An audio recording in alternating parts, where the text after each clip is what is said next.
Stream starting the recording. Hey everyone, this is episode 490. Episode 490. Love that. 490 of the OotiniCast. This is the raw version of the show, which goes out with all flubs and flaws and all, and whatever. And then we clean up the audio, put it out as a podcast tomorrow. The raw version will also go out on the OotiniCast YouTube channel. Let me go ahead and let folks know that we're live. I've had issues with Twitter recently. It doesn't let me let me post always. I don't know why not, but let's try it again anyway. And let's see if it... Okay, this time it let me post. Weird. All right, let me go ahead and also do a little quick repost here. Just so you might notice that it's just me. Kitty unfortunately had something come up like kind of last minute. He did say though that it's just something he has to take care of, but it's he's not in a. It's not like bad or anything. He'll be fine. So he did let me know that, but he will not be here today. And so it's just me, just chill today. And we're going to do this here. Let me go ahead and move my... all right, get my little things moved around the way they should be. And I think we're good. Oops. Well, it helps if I don't hit the wrong button. Yeah, we're still okay there. Good. Okay. All right. So I'll have a little drink here. We'll get going and go in 5.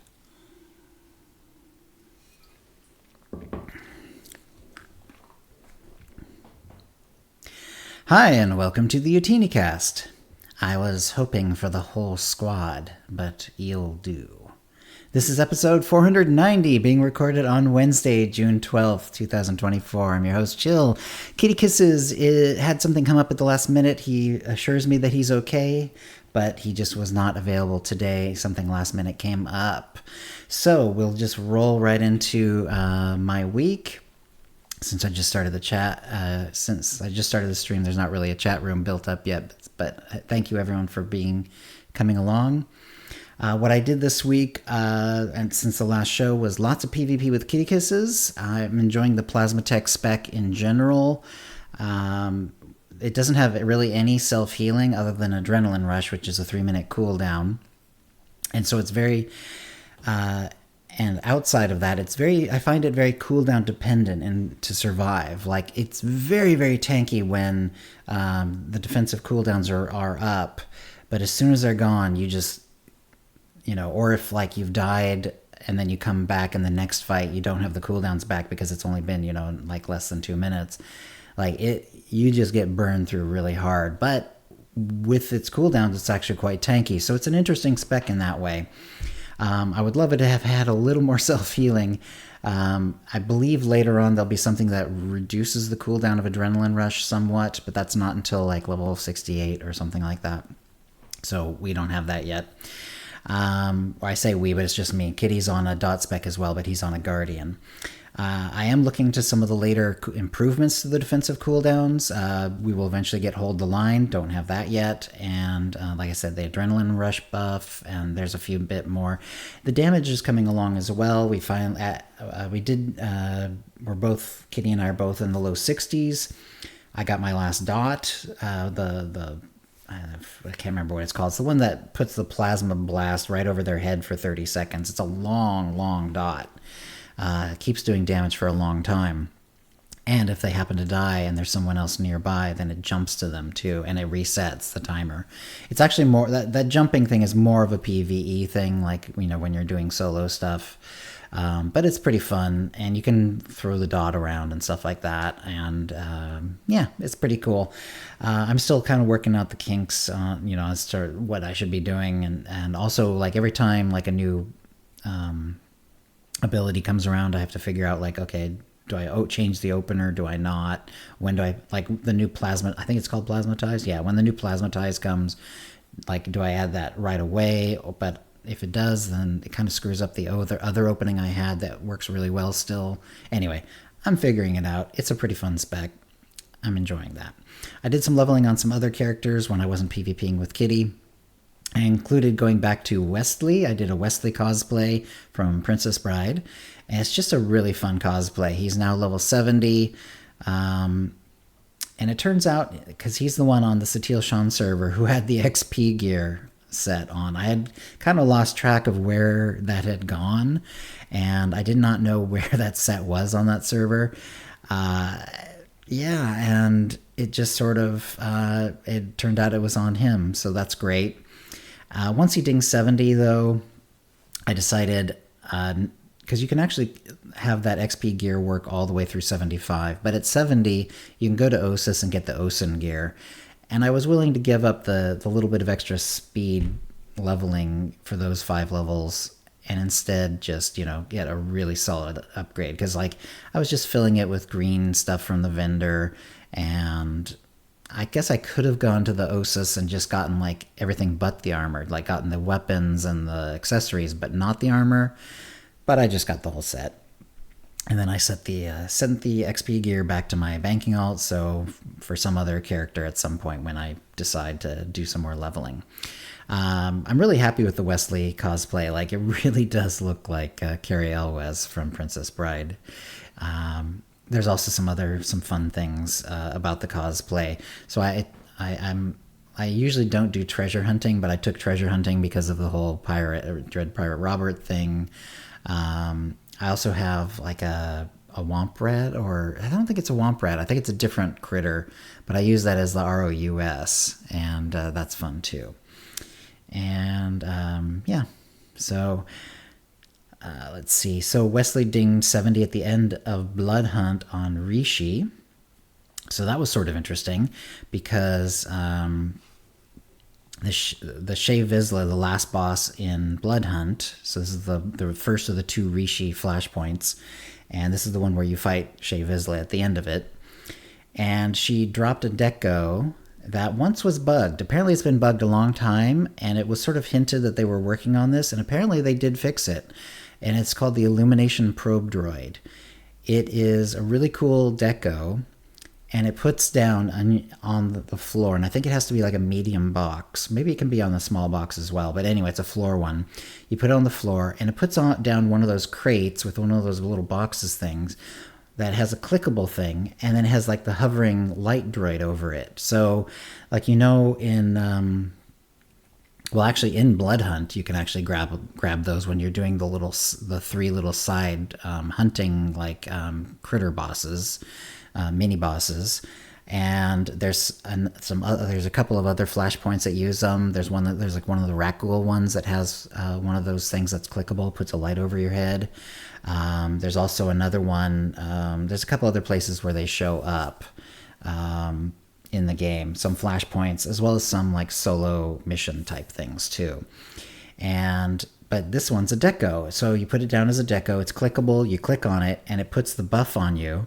And it puts the little lighting probe droid over your head, and you can run around the whole whichever stronghold you're in that has that deco. You can throw it down, and you just get to keep it as long as you're in the stronghold. And I think it does go away as soon as you leave. I didn't actually test that, but I'm pretty sure that's how that works. And you can also either right-click the buff to make it go away, or you can just click on the deco again, and it'll sort of toggle it. So there's you can get rid of it too if you don't want it up. But it's really cool. It turned out it's so rare because this was so bugged for so long. It occasionally gets sold by people because people who got one ages ago before it got bugged, because it was working for a while and then it just kind of broke at some point. Who knows when, years ago, I think. But apparently they fixed it because, like I said, I got one. And this is on Satil Shan. This is on Wesley on Satil Shan, like I said. And I looked at, before I clicked it and actually accepted it as a deco, because of course I didn't have one at all, I did look on the GTN. It's so rare and it sells so rarely that it did not have a proper estimate of what it should sell for. So it said its suggested sell price was like 650 credits. Ridiculous, like way off. It's like the old style, like you were to base the price based on like the vendors, the vendor value essentially, or something like that. And so obviously I didn't sell it for that, and I figured I could probably sell it for quite a bit, but I didn't know exactly how much, and I didn't really know it was broken at the time. I just knew it was kind of like, oh, I've never seen this deco before. I don't have any of them, and I've done Blood Hunt a lot over the years, because it's one of the ones I tend to do as while I'm leveling, and I've got a bunch of characters on Satil Shan, so I've done Blood Hunt on virtually every character I've ever leveled, and so I've done Blood Hunt a bunch of times, and yet this is the first time I've gotten this. And so I didn't sell it, I just used it, and then I also gave a bunch to, not only to the side that Wesley was on, but I went to the other side on the same server. So now both the Utini Knights and Utini Rage have access to that when they're doing the ships. So if someone wants to put one of those up on the guild ship or one of the other guild strongholds, then they have, I think I got 4 on each side or whatever. I figured more than one would be good, but I didn't want to do like 999 either. So I figured 4 would be like plenty.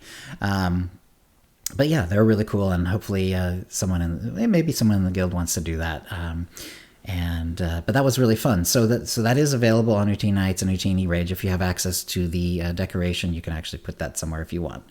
Then I did actually go to the Starforge and I looked for that same deco, and there was one on sale for 1 billion credits. So yeah, and it's possible if it's truly unbroken, and this wasn't just some sort of weird one-off fluke, and I really was like a 1 in a million chance, and maybe they are going to start, but I figure that's probably not it. It probably is that they actually did fix it, because they sort of hinted that there were some decos like this that were being fixed, and I think this is even one that got sort of mentioned by name, from what I understand. I didn't actually go back to the original source. I looked at the info, and I found something on Swiderista.com that said that basically this deco was broken, but that and like a year ago or something like that, one of the devs kind of mentioned on the forum, I think it was on the forums, that they were looking at unbreaking some of the decos that were broken in the game, and that this was one of the ones that actually got mentioned by name. Apparently it's now unbroken and it's available, I think. I mean, it certainly worked for me. It's very cool. It's actually it's kind of one of my favorite decos, partly because it's rare, of course, but also it's just neat that you get to click it and have that little light go over your head, and then you get to run around the stronghold with it. So that was really fun. I really enjoyed that a lot. Let's see. So if on Starforge, if you have old ones, you might be time to try to sell them, because if they are unbroken now, they're going to become a lot more, they're going to become less rare. Maybe not a lot less rare. I don't know what the actual drop rate is supposed to be. And who knows when it actually got unbroken. Maybe this was 6 months ago and I just finally got one and it's still a very rare drop. But in any case, presumably they'll become a little less rare now, and you can actually find them once in a while, and they're very cool. So that is the Illumination Probe Droid, and that's a Blood Hunt drop, and it worked for me. I cannot swear that it wasn't just some sort of weird fluke, but it seems more likely that it's actually just gotten unbroken than it's actually available, which is nice. In real life, I've actually moved. That's why, I always have the SWTOR poster that I have, and I kind of keep putting it on my background, but I haven't had a chance to put that up yet. It's been very, very busy. I have moved in real life. The new place seems to be working fine. I'm reasonably happy with it. I'm still working out a few little kinks in terms of the lighting and so on. But I'm pretty happy with it, so it's pretty good. I'm a little stressed out, like you always get, when there's so much to do, because we still have actually stuff at the old place that we're still moving over. We have time to do it. We have till the end of the month, and most of it's gone. There's really only probably a few carloads left, but it's just very stressful. And even once we get it clean, empty, then we need to do a last minute cleaning. to try to scrape back some of the security deposit, and then we will fully moved in. So very busy, a little stressful. Obviously, tons of stuff here that are still in boxes, and we need to figure out what to do with. It turns out like the floor space feels about the same, but it's also like on different levels. The other place was all one floor, and so it was a little more like we're losing a lot of floor space to just stairs and stuff, and so we actually have a little less space here, which is weird, but it doesn't feel like it because it really feels like it should be more. But anyway, we're gonna have to find places for everything or get rid of it. It's gonna be a little difficult, but we'll manage. It's all good. And the new place in terms of streaming seems to be working fine. The internet connection has been stable so far. I did have one weirdness happen like the very first time I streamed, but that seems to have worked itself out, and I haven't had that happen again. So, and these sorts of things do happen occasionally, even at the old place. So I think we're okay. Hey, about 49 kittens, how you doing? All right, so that'll move us on to the tip of the week. We have a couple of tips. One's from Bodhi, and Bodhi said, I found in the latest upgrade in a custom UI interface that when I selected a vendor, my inventory screen would open, but the vendor's inventory would not. And this is something that has showed up on the forums a little bit as well. And Bodhi continues, this was in a downloaded RAID UI from the SWTOR UI site. There is still a site out there where you can basically get custom UIs that people have made, and then you can just use them yourself. Bodhi says, I finally figured out that in the interface editor, the movable secondary window became disabled. And once this is enabled, then everything worked. And I hope this saves some grief for others, Bodhi. Thank you, Bodhi. I appreciate that. So if you're finding like maybe you're trying out a new UI, or maybe just all of a sudden the vendor is no longer working for you, you go into the UI, your UI changer, your UI editor, and look for the movable secondary window. And if that becomes disabled, then you need to re-enable that, and that should work. So thank you very much, Bodhi. I also have some tips this week. One of the things that I didn't mention yet in terms of what I did is that I've done some of the Bessie missions. And so the Bessie missions are for the new companion, that if you've been doing all the storyline and you're subscribed, you can then now unlock Bessie as a companion. B3S1 is her actual name, and then her sort of informal name is Bessie. So there's a few tricky bits about it. So when you're doing Bessie missions, you usually need 2 in an area. There's one weird one where you only needed 1. I only needed 1, but every other time it's been 2. So basically you need 2 missions for every daily area that you're going to go do Bessie on. So healing, damage, or tank. There seems to be a weird bug where sometimes she will change stances. This has happened to me twice now, and I've been very careful now because of that to like recheck her when I'm turning in missions, because if she changes stances and then you turn in a mission or it auto-completes, then she will be in the quote-unquote wrong stance that you weren't supposed to be, so she wasn't training for, and then therefore that mission will not actually count. And so you'll still need to do the O of 2. Instead of O of 2 becoming 1 of 2, you'll just stay on O of 2. This has happened to me twice now, and one of the times it was really weird because I had her on tank, and I knew I had her on tank. You can actually see the stream. I think the stream is still on my little temporary list that sticks around for like a week or 2 in Twitch. And I was doing like a defensive one, and then I happened to be doing a mission where you just need to defeat 15 of this one type. It was on Manon. 15, I think they're called insurrectionists.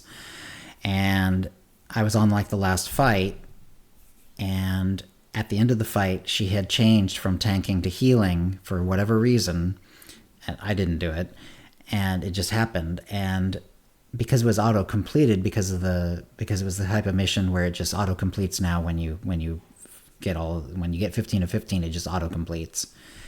And so it didn't count. So that sucked. The only other thing I could think that was weird about that one was that very last fight, I was fighting, and then there was another person with another Bessie who was also fighting. It's possible that the game screws up when there's two Bessies fighting the same thing, and maybe it changes her spec, or that could have been just coincidence. In any case, somehow she changed her stance from tank to heals, and then it auto-completed, and it didn't count. So I had to do another mission in Manon because of that.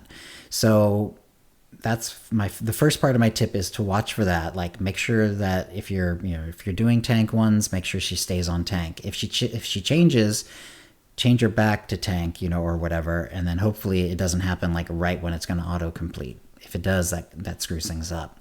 The other thing is, if you have certain missions, like especially this happens on Yavin 4, where instead of auto-completing, you actually have to take it back to a mission giver and actually talk to that person, and that's when it completes. You need to have her out. So you can't be mounted, you can't be rocket boosting or anything like that. So or having her sell trash items or any other reason that she'd be gone. She has to be out and active, because otherwise you go back to the base, you talk to the person to complete it. If you're mounted, she's not out, and it doesn't advance it. So I actually lost 2 missions that way because I didn't realize what was happening until I turned in the second one, and I realized, oh, it wasn't counting any of those because she was put away.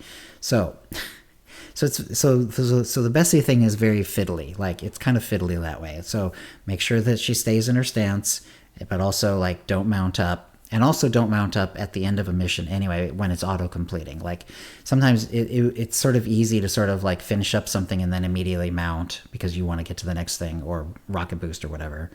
But if it's going to auto-complete, wait till it auto-completes before you mount up, and just keep Bessie out. So, because you need her to be out in order to get the credit. So that happens because sometimes there are missions, like, for example, the anti-radiation mission, both on the Republic and Empire side on Black Hole. The anti-radiation one, where you have to have the radiation serum buff and all that sort of thing. There's 2 different ones. Like I said, one's Republic, that's open air. One that's Empire, that's inside an instance. Both of those, at the end of the mission, there's like this delay. And I think the delay is there so that if you were still in the radiation poison poop area, you can kind of get out of it. There's a delay before it actually auto-completes for you. So you need to make sure that you stay with her available if you're going to do those missions. Like, don't rocket boost out of the radiation. Don't mount up. Nothing like that. So that's the couple things. So like I said, she's a little fiddly, and you have to be a little careful when you're doing these missions. Fortunately, because it's only O of 2, in every case, there's no such thing as a daily area that only has 2 missions. So, you can always grab another one if something goes wrong. But it's a little tricky that time. And it's a little frustrating, too, because I actually lost a grand total of like 5 missions this week because, like I said, I had those 2 that auto turned in that I didn't realize. And then the other 2 that I turned in, like she had changed her spec and I hadn't realized, so I lost 2 missions that way. I lost 2 missions by doing that turn-in thing, but where I was mounted on Yavin. That's no bueno. And then I had one more where she just changed at the last second, and then it auto-completed. And so that's 2. That one is going to be hard to avoid. The only way you could really avoid that type where it's going to auto-complete, but she might have changed her spec at the last second, is to kind of avoid that type of mission and try to go for other ones. But it just sort of a buyer beware sort of thing. And thank you, Redneck. So Twisted Redneck's here. He said that he's had that happen to him as well. So yeah, so be careful for all that. And so just be careful. So especially turn-ins, the turn-in and the completion moment is important, because like that seems to be the one time when the game really does check and make sure that she's out, she's available, and she's the right spec. And if you're mounted, or if she has changed her spec for any reason, you or someone else doing it, then you kind of get boned.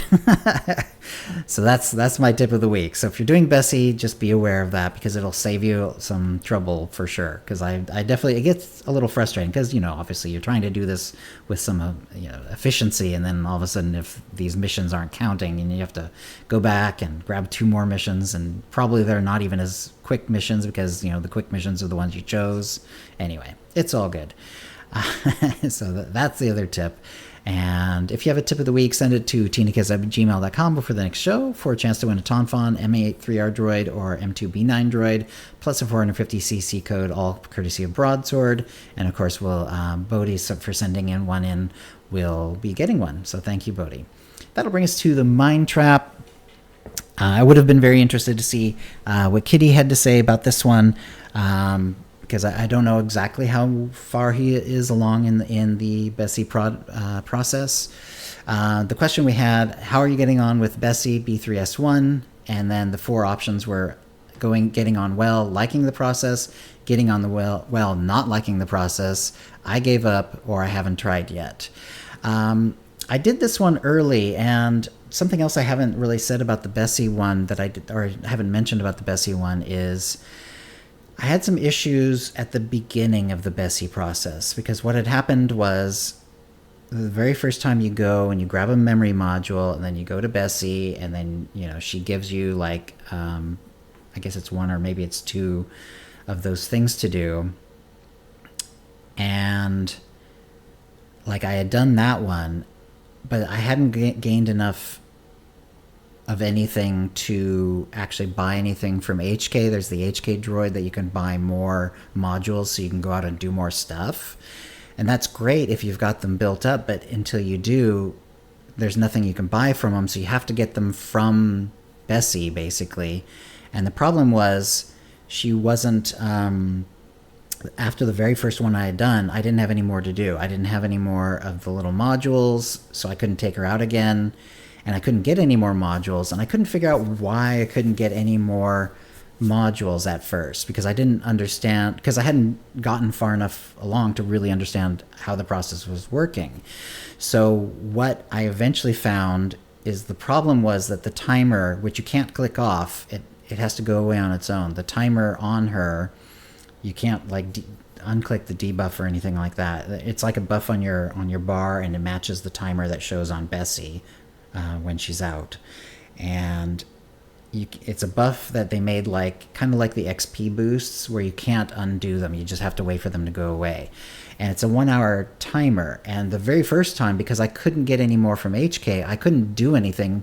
But because I hadn't gone far enough along, I did not understand what was going on. Like, all I knew was that I had done one properly, and now I didn't get any more. So I came back the next day.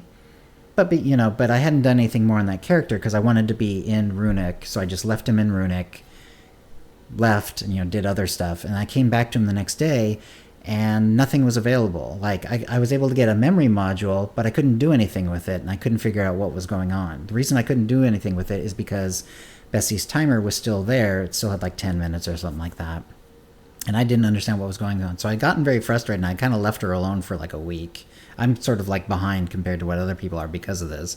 But eventually I kind of came back, and because I wanted to figure this out. And eventually the timer went away, and then it's like she shows up at her little pad again with her little mission, and then you can grab another one. And it's like, a little light went off in my head. It's like, okay, that's what's going on. That was the missing part.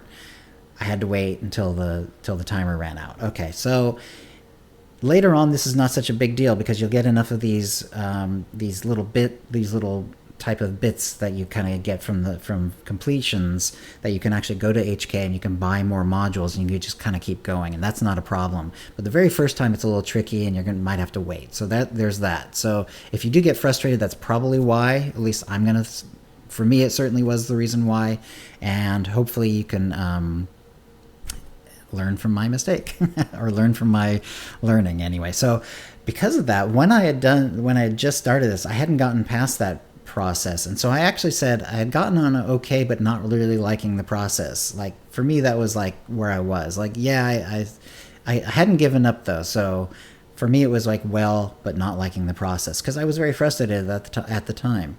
I didn't know where to go with it. So at the time, I had done it. Now, once I got past that, and now that I've done it a little bit more, and I've actually sort of maxed out 2 weeks in a row because of this, for now, I probably would say well and liking the process. But at the time, I voted well but not liking the process because I was very frustrated.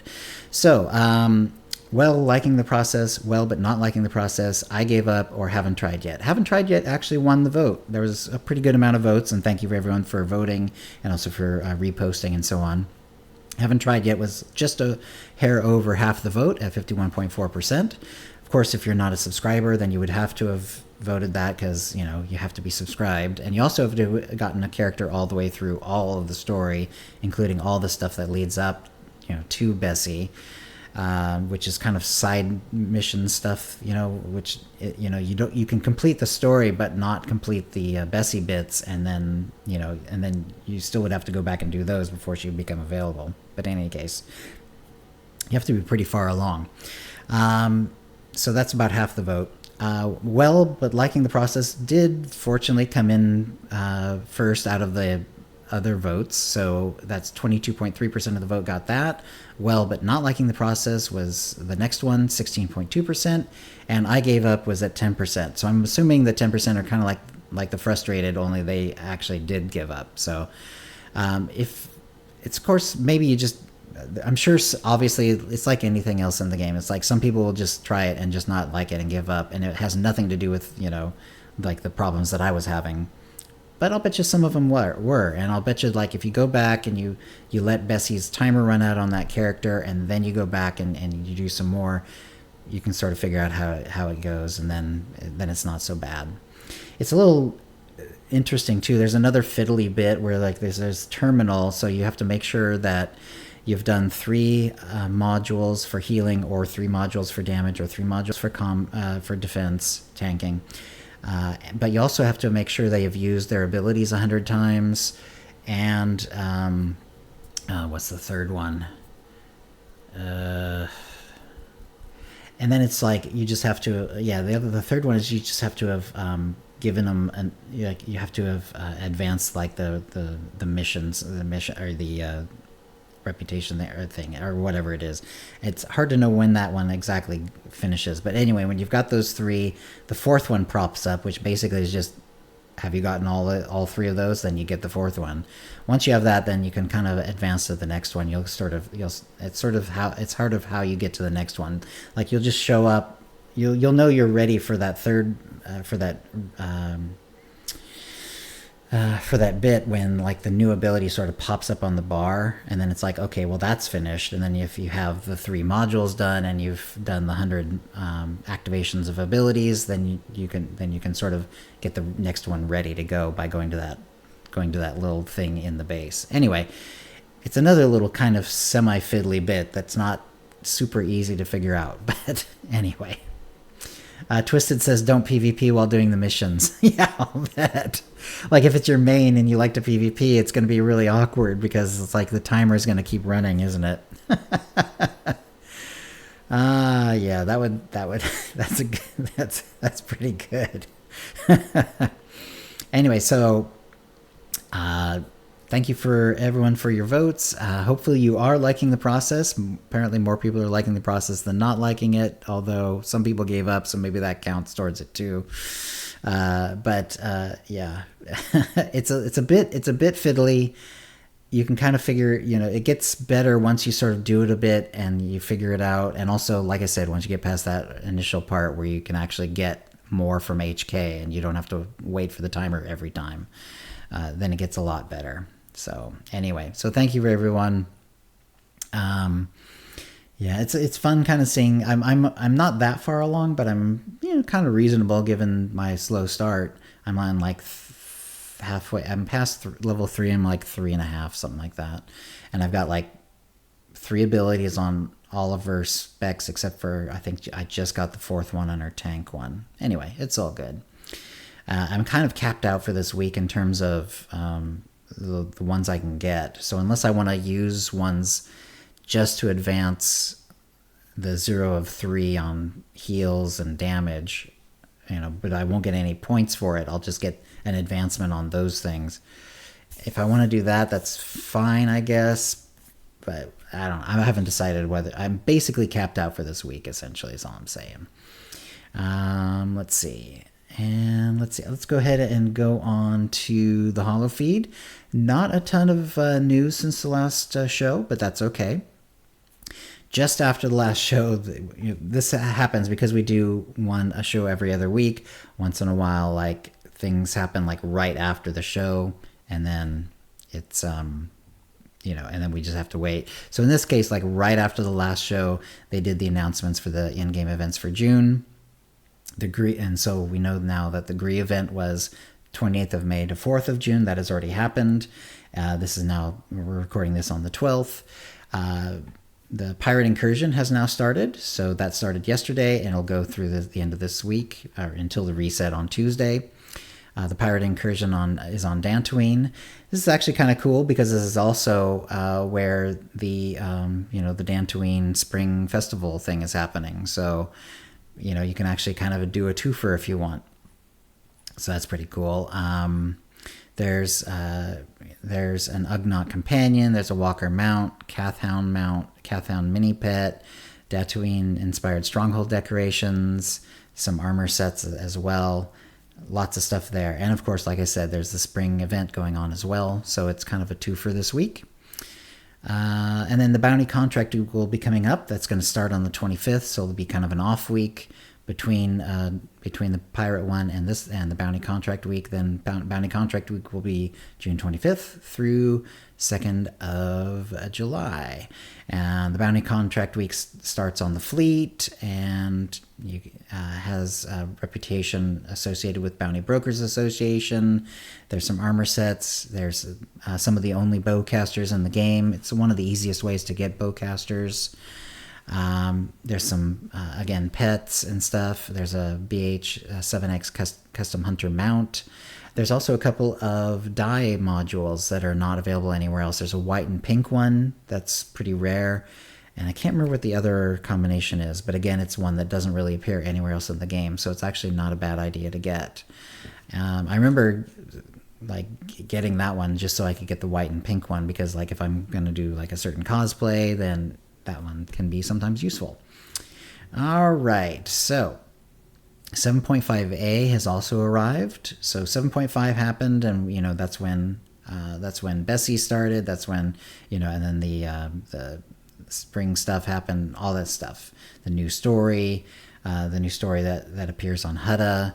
All that stuff is now going. But now we also have 7.5a. That was on the 4th.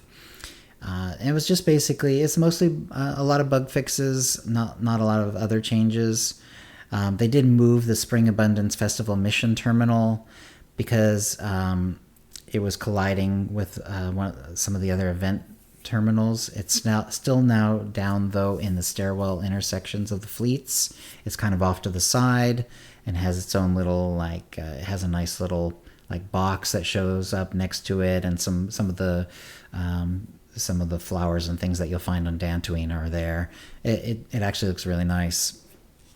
So yeah, there's that. Let's see. There were some things for Kotfi type stuff. Disavowed. The final cutscene can now be completed as intended. Sonoray is no longer missing during Chapter 9, or during Kotfi Chapter 9, The Alliance. So that one can go as well. Let's see. Correct an issue where in rare instances killing enemies in a specific order would block mission progression. That's always nice. Yeah. And let's see. See if there's anything else that's like I said, it's mostly little bug fixes like that. And yeah, that's fine. So yeah, bug fixes, all good. Yeah, I've been finding that the Bessie thing is actually kind of interesting. One thing that I like about it is that it's forcing me to do dailies in areas that I have not done for a while. For example, I actually forgot that Rishi is a daily area. It has a proper weekly. There's 5 missions. If you do all 5 missions, you can get the weekly done. There's nothing wrong with it. The problem was, for me, is just that because I do a lot of leveling of characters, everyone goes through Rishi. You get enough drops. And you also get some rep items from the actual leveling, from the actual story missions, as well as occasional drops and stuff like that. And I had long since got the reputation, and I never really did the dailies. I think I say never. When I did a couple with Bessie, it's okay, yeah, I kind of recognize this, but this would have been 7 years ago, or maybe 10 years ago almost now. like right when it had come out. So it's been a long time, and I had to figure out how to do some of these things. McKeb, same way. I haven't done some of these McKeb daily missions for ages. It's also forcing me to do some of the newer ones. So, like the Ord Mantell ones, the Kessel's Landing one. I'm now doing those, which is kind of cool. And yeah, it's just kind of forcing me to go out and try some of these missions that I haven't really done for a while. And it feels good. And it's nice also because she's not forcing you to do the whole daily area. It's usually 0 of 2. One of them was 0 of 1. I wish I should have probably written down which one it was, because that was weird. One of them was 0 of 1, but most of them are 0 of 2. Everything else has been 0 of 2. But in any case, it's not all 5. You don't have to do all 5 on Rishi or whatever. All 6 on Yavin 4, anything like that.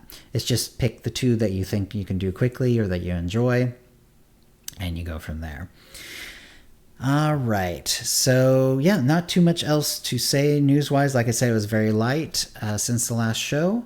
The Acolyte has come out. In fact, the episode 3 just came out yesterday. Yesterday. I did watch it. I've been actually enjoying it.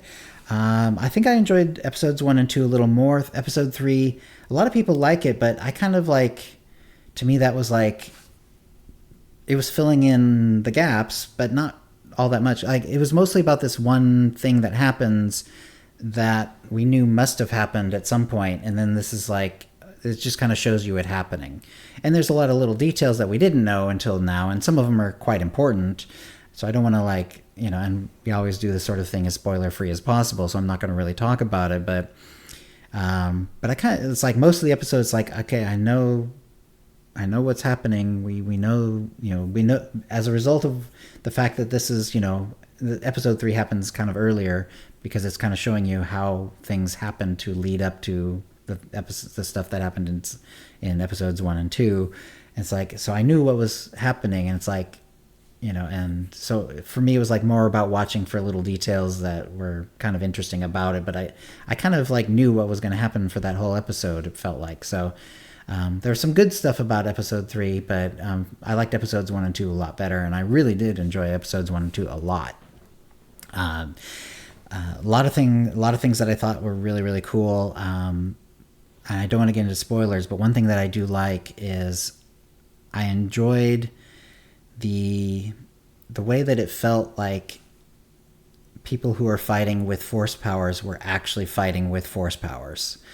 It wasn't just, glow stick sword fight. It was, I say this on my stream all the time. If you have telekinesis, you don't need a lightsaber. If you have telekinesis, you don't need any other weapon. That's all you need to win any fight, really, except for someone else who has telekinesis, I suppose. But it's if I have telekinesis, you're not going to be able to hurt me, because I'm going to prevent that from happening just by forcing weapons out of your hands, or stopping your gun from firing, or blocking the way with other objects, or whatever, however you want to say it. Or maybe even the telekinesis could stop bullets or whatever. If we're talking about more blaster bolts or energy bolts, then the telekinesis can still knock the guns out of the way, and and even if someone's trying to stab you with something, you can use telekinetic force to deflect or stop or whatever. And it feels like these fights are actually using that in ways that feel very satisfying to me, because it feels like what I have always felt telekinetic people should be able to fight. It felt really cool. So I really loved that. And I'm trying to be as spoiler free as possible, but but if you like that sort of thing where the force is, not just an excuse to have, sort of quote unquote, really fast reflexes so you can use a lightsaber without hurting yourself, that's always fine, but, and it's fun. Lightsabers are fun, but I always felt that telekinesis, the telekinetic force of the parts of the force were really where the powerful parts of the of having the force would be. And it feels like the people who are writing this story sort of understand that or agree with it, or anyway. I'm really enjoying the Acolyte.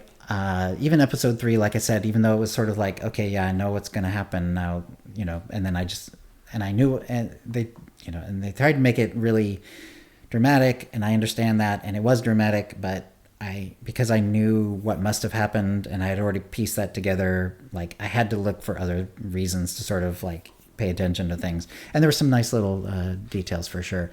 But the main part of the story was going to happen, and I knew that. So it was just a question of, like, exactly how it was going to happen, and then some of the little details and some of the things that they were going to set up for later, which are cool. Good acting, beautiful. Like the effects are very good. Really, like I said, really enjoying how they're doing the fight choreographies, and a lot of interesting just things about the Force and about the culture around the Jedi, and also certain other groups that I won't talk about. And good stuff. Yeah, really, really enjoying it. Thank you for. Thank you everyone for coming along today. I know it's a little weird without Kitty here, but he assured me that everything would be fine, so I'm sure it will be. And we'll call that a show. If you'd like to play with us in the Utini Knights Guild on the Republic side of the Satil Shan server, or in our on the Empire side, do a /c join Utini to join the Utini channel. Then let us know you're a fan of the show. You can email questions and comments about the show to UtiniCast@gmail.com. Follow us on Twitter using @UtiniCast, or Mastodon @UtiniCast@mastodon.world. You can find contact details for us on our website, UtiniCast.com, which includes how to subscribe using iTunes and the rest. We record the show live bi-weekly, Wednesdays, 4 p.m. Pacific, streaming at twitch.tv/UtiniCast. Our theme song is Doomsday by Jean-Paul Zogby. And thank you very much to the chat room. And we'll see you next show. All right. And thanks for coming along, Redneck. I do appreciate it. And Kittens, you too. Let's see, I think I'm going to call that good there. I need to kind of get going on stuff. I'll be editing and all that good stuff tonight. Thank you for coming, and I'm sure Kitty will be along next week. And so until then, have a good one, and thanks for coming.